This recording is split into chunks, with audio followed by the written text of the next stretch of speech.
It's been exactly 200 days since the most recent college basketball game was played.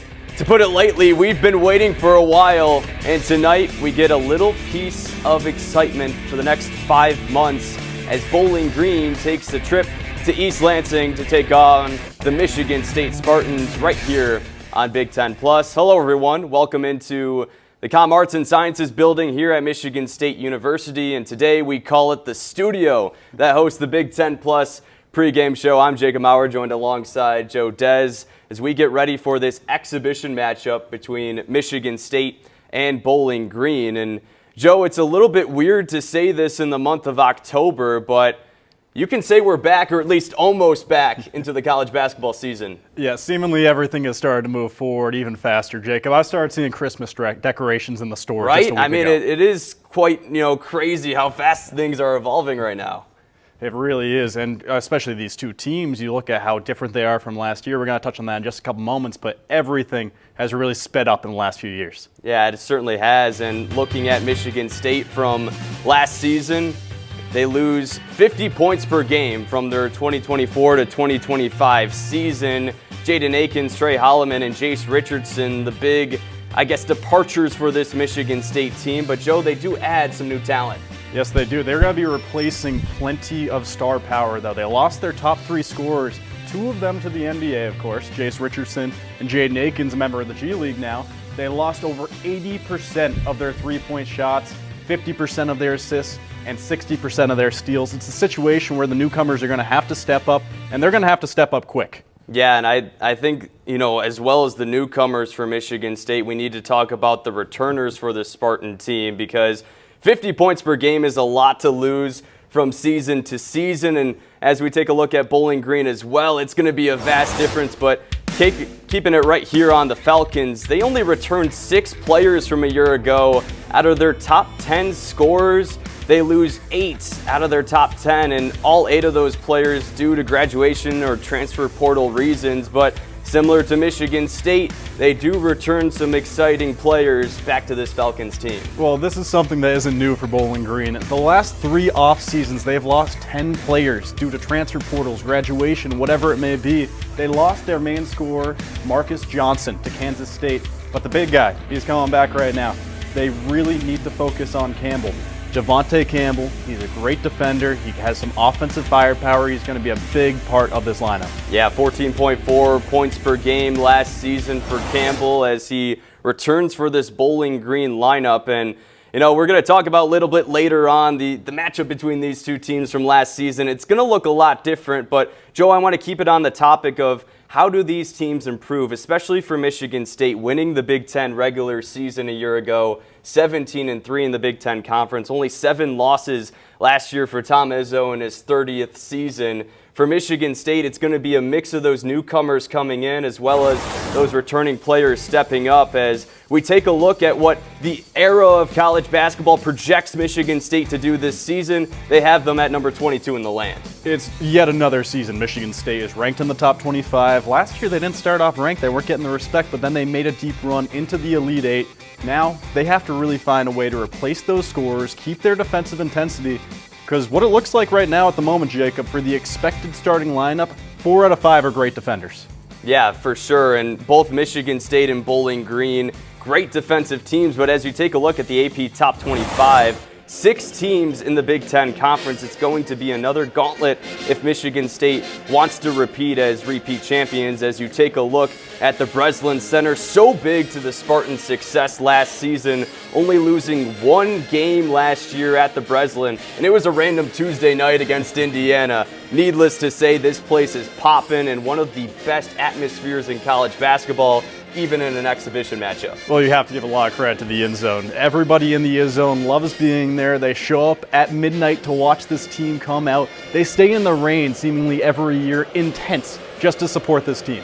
Yeah, it is certainly crazy as you take a look at the pickles there. Just such a arrangement of different species in the zone, and you're talking about the preparation, the camp out for this team, seeing those pictures on social media. This is a fan base that loves college basketball, and especially with the state of sports, so happy that it is returning for this Michigan State team. And speaking about returning, so does this matchup. Michigan State and Bowling Green just played a season ago, and I think, Joe, it was a lot closer than the final score indicates, 86-72, but it was the Spartans in the last final minutes who really put together a solid run. You have to look at the way Bowling Green started both of those halves. They went on big runs, a 9-0 run to start the second half, and they put the Spartans on their heels at multiple points. Michigan State needed to go 18-0 in the final couple of minutes to get that win, and it's a big reason why that deficit seems much larger than it actually was. Yeah, and that's the big stat to point out. Michigan State using an 18-0 run in the final 5 minutes.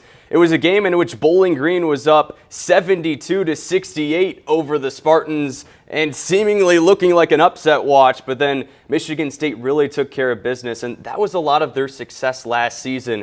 Michigan State did not lose a game where they were trailing at halftime, and that really transitions us into the keys of this game. We'll start first with Bowling Green, and really my keys to the game for Bowling Green is they need a fast start. As I talked about, Michigan State, every single game that they were up at halftime last year, they ended up winning. And of course, last year between these two teams, it was a game in which it was tied at the halftime break.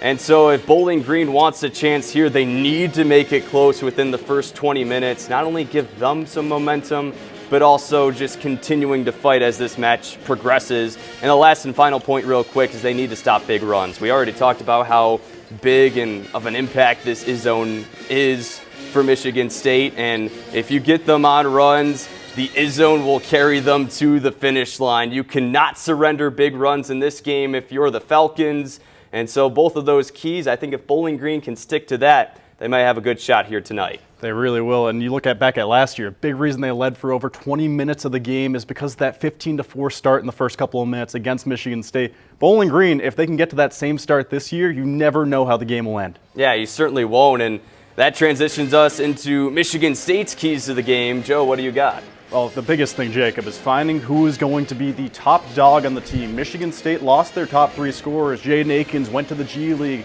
Jace Richardson, he's in Orlando Magic now. Trey Holloman, he's part of the Wolfpack of NC State. They need to find who's going to step up. Cohen Carr might be that man. He was the leading scorer coming back from last year, 8.1 points per game, and he has had electrifying dunks that, especially last year in this matchup, led the Spartans back into the game. And they also need to find success behind the arc. As I said earlier, they lost over 80% of their three-point shooting, and they need to figure out who is going to get those in. Maybe Kurt Tang. We'll see what's going to be. Yeah, I mean, I will say for the record, Michigan State needing three-point shooting. I really like the way Kurt Tang can position them, and rumors has it that he might be in that starting lineup. So for a Spartan team, struggled with three-point shooting last year, desperate to get some more. We'll see what surprises we get in the first 20 minutes of action. Tip-off coming up soon between Bowling Green and Michigan State right here on Big Ten Plus.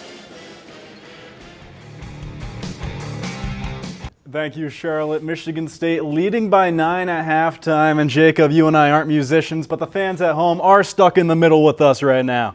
What a showing for Michigan State's offense so far. Yeah, certainly. Welcome into the Big Ten Plus halftime show. And Michigan State up by 9. And Joe, looking at the game initially, under 10 minutes to go, Bowling Green with a 22-17 lead. I know Spartan fans kind of concerned of, hey, where's the offense for this team? But to nearly get to the half-century mark for Michigan State in that first half, a lot of options on that offensive end, but really led by their returners coming back. Jackson Kohler with a team lead, 12 points for Michigan State. Cohen Carr in the first 10 minutes was really the only offensive option for Michigan State, and he's more explosive than ever for the Spartans. So a lot of good there for the green and white, but Bowling Green, they're pesky and they're sticking around. For Michigan State, last year when they were down against this team, their electric spark came from Cohen Carr's back-to-back dunks. This year it came from their three-point shooting, especially Jeremy Thiers, who has already matched his career high in threes with 2 in that first half.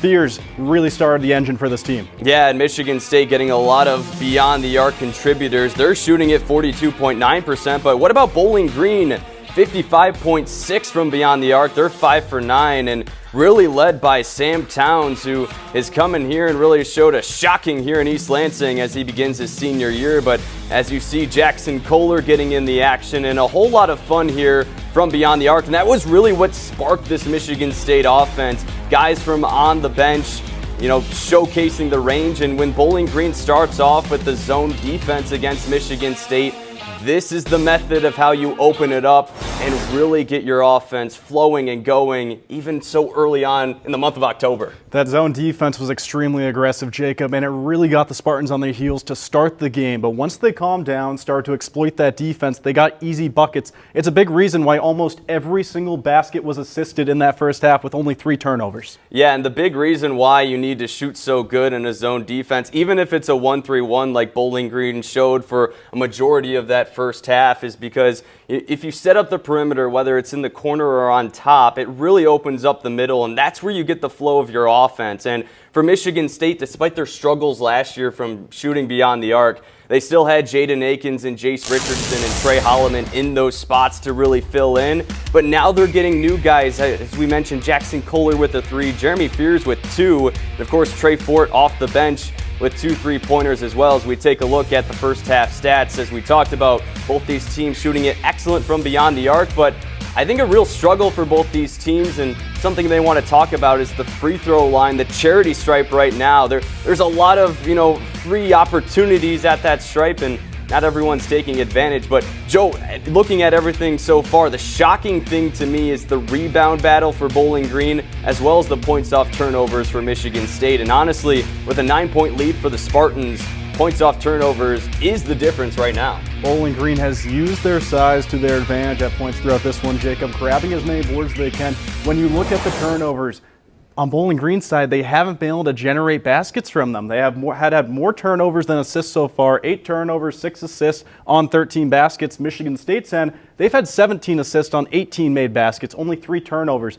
Keeping clean passes is really the key to winning this game. Yeah, and that certainly is true. Michigan State last season, 11.3 turnovers per game. That was right in the middle of the pack of the Big Ten, and they've done a great job taking care of the basketball, even early on when we saw kind of a hot potato, if you will, of the basketball flowing back and forth. A lot of pokeaways for Bowling Green early, but Michigan State keeping control on that side of the floor. Then on the other end, turning turnovers on Bowling Green themselves. 8 turnovers for the Spartans so far. And if you're Bowling Green, I know it's a D1 matchup, but underdogs in this one, especially at the Breslin Center, you need to take care of the basketball if you want to make this game closer. You really need a big second half from Javonte Campbell. Look at that MAC final standings last year. They were in the bottom half of the MAC, but they had one bright spot. Javonte Campbell, a member of the 3rd-team All-MAC. He was a standout on this team, in big part because of his defensive capabilities. Didn't have any steals in that first half, didn't have any blocks. On the other side, Cohen Carr really showed out on the defensive end, 4 blocks in that first half. Yeah, one note I will say for Campbell, even though he didn't have any blocks or steals,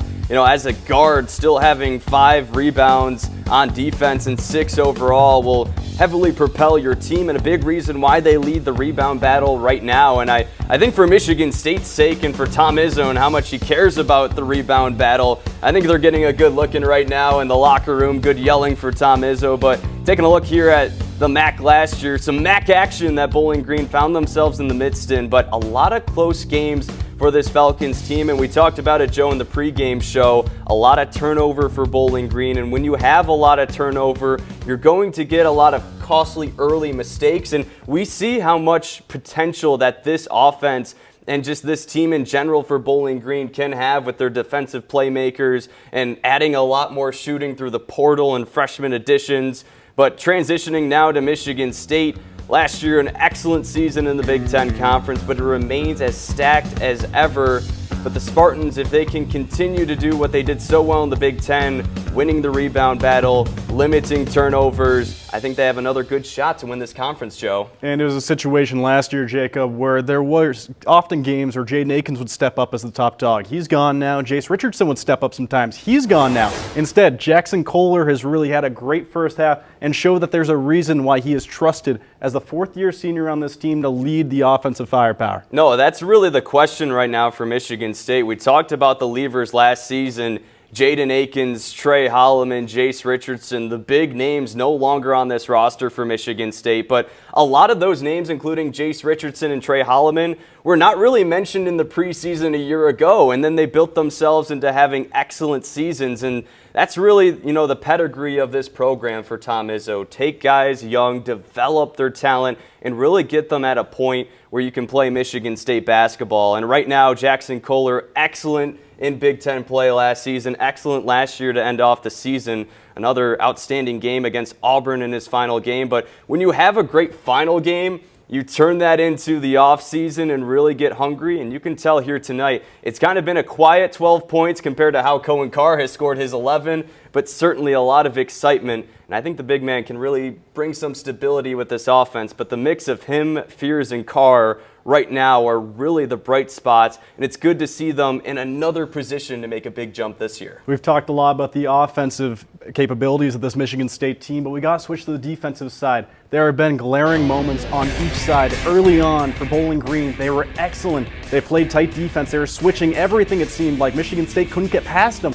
But then once Michigan State figured out their zone defense, they were able to get around, and they swapped it on them. They took the full momentum on the defensive side, especially Cohen Carr. Yeah, and you see here just a cleansing of blocks and steals. Bowling Green got it started early with the steals, but the blocks for Michigan State, just baptisms under the rim to get the ball back. And that's really how the Spartans have turned it into a lot of fast break points. You saw the stat earlier, 10 points off turnovers for Michigan State. Blocks certainly do help. Add in the steals in that category as well. 5 first half steals for this Michigan State team. And Tom Izzo and this program, their bread and butter is on that fast break. And if you're a team that, has turnover problems like Bowling Green has had here in the first half, it can spell trouble and really is the reason why they're down by 9 so far. For Bowling Green, they need to figure out who is going to be the floor general. It's been obvious so far for Michigan State. It's the guy's Instagram handle at this point. You got to recognize it. Jeremy Fears, 6 assists, no turnovers so far. He's in his junior season, technically a redshirt sophomore season at this point due to injury early on. But now he's stepped up. He's really been the man to command this offense for Michigan State. Yeah, and I think what a lot of Michigan State fans notice for Jeremy Fears right now is we know his passing ability for Michigan State had the knack to get to the free throw line for the Spartans, but what he struggled with was three-point shooting. And as a point guard, you want to improve that asset a lot. And it wasn't necessarily that he struggled numbers-wise, but it was confidence-wise. It would take a couple seconds before he decided that he wanted to let one go. And Joe, it is night and day right now what we are seeing from him, the confidence before he lets a shot go. Already 2 made three-pointers so far in this exhibition game against the Falcons. And if he can add that to his game, already with his way to open the floor and, as you mentioned, be the floor general for Michigan State, I think that's a great positive note that a lot of Spartan fans are liking that they're seeing. I said at the start of this halftime, but Jeremy Fears has only had 2 3-pointers in the game once. That was back in February against Michigan. It's only the first half and he already has 2. Opening up the floor, allowing his teammates to get inside the paint, cut across, going different angles has really opened up this offense. And it's why we see easy baskets so far for Cohen Carr, for Jackson Kohler, for multiple new members of this team, such as Caleb Glenn. Yeah, and I think the big thing for Michigan State transitioning into this season was the newcomers coming in, and Trait Fort has been fantastic for Michigan State, but there was also another transfer for the Spartans, Caleb Glenn out of Florida Atlantic, and suffering very early on in the offseason program, a season-ending injury. But take a look at earlier today. He's letting those shots fly. Not a lot of makes right now as he gets into rhythm, but still a good sign for Michigan State. And Tom Izzo mentioned in the offseason that they've never seen a recovery quite like his, and it's still a lot of gray area whether we will see him play for the green and white so far this season, but it is really a good sign to see him shooting. And from what I can see, not a lot of knee braces or anything preventing his motion right now. Would like to clarify what I said a second ago. We had that video of Caleb Glenn shooting around. If he was out there would be opportunities for him. Instead, it's Trait Fort. It's players who have come to this program, who have accepted the green and white mantra, and have found themselves openings on this team, especially due to Jeremy Fears' aggressive passing. Yeah, for sure. And, that really opens up this Michigan State offense as we talked about. But I kind of want to shift gears right now and talk about this Bowling Green team. And, a lot of their stars that we thought would contribute in this game perhaps not having the best first halves that we thought they would. That includes Campbell and Shackelford as well. But the big man I want to talk about is Sam Towns, and especially his ability to shoot from deep. It's been a big storyline going into this game, but he's 6 for 6 from the field and 3 for 3 from beyond the arc. And last season, he only shot 6 3-pointers. He made 4 of those, but with the minutes that he got last year per game, that wasn't really a part of his game. And right now, very early on, I mean, he's been perfect. Literally, he has been perfect, 6 for 6 from the field. And if he can expand that game, the leading rebounder from a season ago, we saw what it did for Jackson Kohler for Michigan State, adding that to his game and how much it opened up this Michigan State offense. If you're a Bowling Green fan, I really like that sign early on as Sam Towns seems to take the big step up. And for Towns, many of those baskets were unassisted. It was him making his own shot, acting as a playmaker for himself. His teammates weren't getting him open looks, so he decided, I'm going to do it by myself, and he did exactly that. Didn't miss a shot in that first half. You have to wonder if this defense can stop him in the second. Yeah, for sure, and if Michigan State wants to stop this pedigree right now, I know Tom Izzo isn't really liking 39 points in that first half, especially for a Michigan State team that only allowed 67 per game last season, and that's a majority in the Big Ten Conference, and with how many big, offensive powerhouses they have. But Joe, if the Spartans really want to close out this game, what are your keys for them to finish this one out in this exhibition? The biggest part is continuing what you've been doing so far. Keep taking advantage of the fast break. Last year, they were 4th in the nation in fast break points per game with over 15.5 each game, 13th nationally in free throw makes. So they need to start making those free throws. It's been an issue so far. They're 6 of 10 at the moment. Cohen Carr hasn't been hitting them so far. He's been getting the opportunities. If he can just add that element to his game into the second half, it'll really improve the offensive capabilities of the Spartan unit. Yeah, for sure. And transitioning now into Bowling Green, if they want to shock the Spartans here in this exhibition, I think the clear key right now is they need better communication on the defensive side. And if you're going to come out and play an aggressive 1-3-1 defense against Michigan State, you can't get burned on those back cuts. And it is really loud here at the Breslin Center. Hard to do that, but better communication, I think, can lead to a lot more turnovers, and they can turn that themselves into fast break opportunities. And the last thing for Bowling Green is just to stay more aggressive against Michigan State, especially on the offensive end, get more playmakers involved, and of course continue to win that rebound battle. This is the bread and butter for Michigan State, ranked 2nd in the Big Ten in rebounds per game a season ago.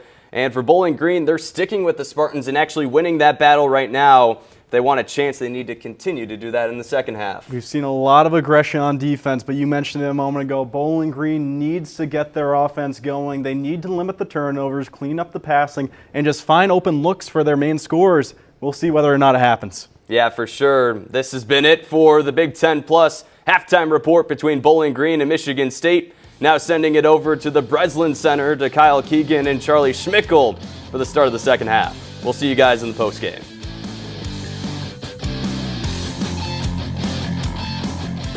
Post-game show, back to you guys. Well, our first taste of the college basketball season for 25 and 26 is finally completed as Michigan State takes a 75-66 victory over Bowling Green. And Joe, this just being an exhibition didn't mean that we got robbed of some excellent highlights. No, it seemed like it was going to be a repeat of last year where Bowling Green had momentum but then really laid off the gas pedal at the end. But instead, they stopped a 9-0 run from the Spartans, and they fought towards the end. Not being able to get the field goals to go in really was their downfall. That they were 1 of 10 to end the game. Yeah, we saw a lot better defense in that second half. Both teams just scoring 27 points apiece compared to that high-scoring first 20 minutes, but that's all because of that. The blocks, the hustle, the effort for both of these teams as we welcome you into the Com Arts and Sciences building here at Michigan State University for the Big Ten Plus post-game show. Jacob Maurer alongside Joe Dez, and close down the stretch, but Joe, we really saw a same script that we saw last year when these two teams faced off. Bowling Green making it tight in the final 10 minutes, but then the Spartans just using a run, to close it out, and excellent defense, getting the fast breaks going, Izzone getting involved, and We talked about the kryptonite for Bowling Green was letting this Spartan team get on a run, and in those final 5 minutes, it really seemed to be the downfall for them here tonight. The biggest reason that Bowling Green even got back into this game is Michigan State could not buy a bucket from behind the arc. They were 0 of 8 to start the second half, until Trey Fort hit a big three. Seemed like it might open the floodgates, but it did not. Only 1 3 to end the half from McCullough. Yeah, and that three was big for Trey Ford as it really got the momentum and the run started for Michigan State. But a lot of highlights here tonight, including a lot of, meeting at the rim and perhaps not being too polite about it. Cohen Carr got it started for Michigan State on this big alley-oop dunk, and he certainly had his fair share of highlights. I'm sure, Instagram and X are going to be flooded with a lot of these that we saw here tonight, and that's just getting started in the exhibition for the Spartans. And his vertical doesn't just help him on the offensive end. We saw 5 blocks from Cohen Carr this afternoon. Just so explosive on both ends, Jacob. 17 points for him, 7 for 11 from the field. Big reason why he was our star player here tonight for Michigan State. But what you saw there earlier in that highlight pack is Jackson Kohler got involved as well as Carson Cooper on this big slam. That was also big for Michigan State as the second half closed. But talking about these other playmakers for Michigan State, it was really the returners for the Spartans. We saw them have a good season last year, and if there was any doubts that they were going to continue that great play and even improve that play, I think that got silenced here tonight as we take a look at the final stats. Of course, three-point shooting got slowed down for both of these squads in that second half, but the defense picks up as Michigan State catches up in that rebound battle. And Michigan State, most of their points came from the returners, as you mentioned just a moment ago. 44 points from the trio of Kohler, Fears, Carr. The veterans coming in, showing the newcomers that you can take this one a little bit slower. We can get this done. Yeah, certainly. And I think the biggest thing that pops out to a lot of fans here tonight is that blocks category. That is no mistype on our end. 0 blocks tonight for Bowling Green. Michigan State with 14, and taking a look at the size of both of these teams, it honestly could have favored Bowling Green in the height department, but Michigan State using their athleticism, great coaching as well. This team is really gelled, and speaking of Bowling Green, still a lot of positives to work out. A new team, only 6 returners coming back for their squad, but Michigan State, a more gelled group, really got it done here tonight. And you really have to give credit to Jackson Kohler. There's a reason we're rewatching every single rebound in this second half. 8 rebounds for him in the second half with only 2 in the first. He ended up with the double-double, even if he needed to work a little bit harder in the final half. Yeah, and that was the big thing we were talking about. Bowling Green leading the rebound battle by 4, and it was the question of, was Michigan State going to catch up in this regard? And Spartans certainly did in that second half, and a lot more than what the numbers show here tonight. We saw a lot of aggressiveness for this Michigan State team, and the broadcast talked about it early on. This Spartan team, we usually see a lot of teams around the Big Ten Conference and really across the country. If you're a big caliber team, you usually schedule these exhibition games for some D2 schools, but Michigan State going with back-to-back D1 schools, and you can see the benefits, especially the lessons that they learned here tonight. And their next matchup against the 4th best team in the nation, the UConn Huskies, they're really going to have to avoid mistakes that they were showing throughout this game and rely on those newcomers to step up in their new roles as well, especially Cam Ward. He got 17 minutes tonight, only 2 points, but that amount of minutes from an Izzo-coached team shows a lot of trust in the freshman. Yeah, and we'll see how the newcomers can gel for Michigan State, as you talked about. Exhibition matchup coming up on Tuesday at 7:30 at UConn. Bowling Green going to be continuing their preseason fest as they travel to Dayton on Monday, but a lot of things continuing, including our next broadcast, which will be men's soccer against the University of Missouri-Kansas City on Sunday. Another matchup you don't want to miss, Joe. No, definitely not. Got to stay tuned for that one. Should be a fun one as we conclude this one here tonight. 75-66 is your final score. Michigan State up by 9 at the halftime break, and that is the final margin that they end up winning here tonight. Cohen Carr with 17 points, Jackson Kohler with 15, Jeremy Fears with a team-high 9 assists in this one. Newcomers came to play as well.